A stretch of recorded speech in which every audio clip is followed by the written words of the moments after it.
Ever wondered how two German scholars, one Protestant and the other Catholic, flipped the Bible world on its head? Let's rewind to the late 1700s and 1800s, a time when the Bible's text was treated like sacred stone, untouchable and unquestioned.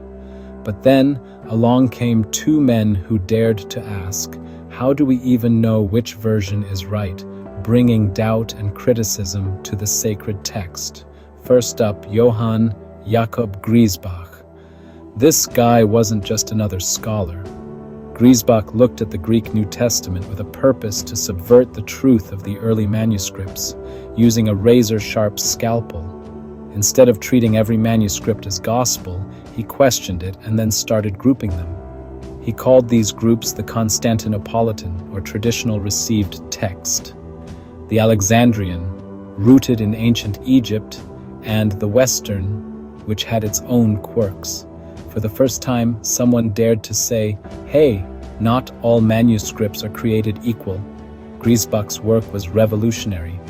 Critics hailed his Greek New Testament as the gold standard. But, as is always the case in history, his theory didn't last long before others poked holes in it. Still, the door was open. Higher criticism was here to stay. Now let's talk about the Catholic side of things. Enter Johann Adam Mohler. While Griesbach was dissecting and questioning the vanity of texts, Mohler was tackling doctrine. He didn't rewrite the Bible, but he did something just as radical. He bridged the gap between Catholics and Protestants, especially around the hot topic of higher criticism. Mohler's writings electrified Catholic scholars, inspiring a new scientific energy in theology.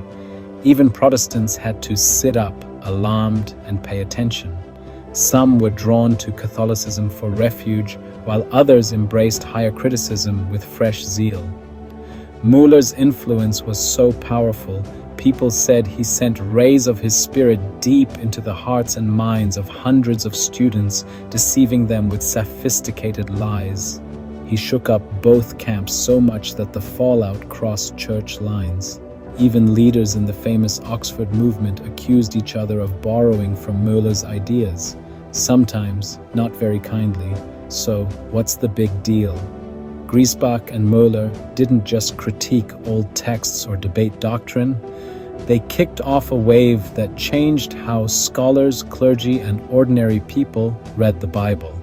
Suddenly, the received text wasn't sacred just because it was old. Every manuscript, every doctrine was up for debate. And whether you're a believer or just a lover of history, you've got these two Germans to thank for the debates still raging today. That's the story of how Griesbach and Mohler sparked the text wars and changed the Bible and history forever.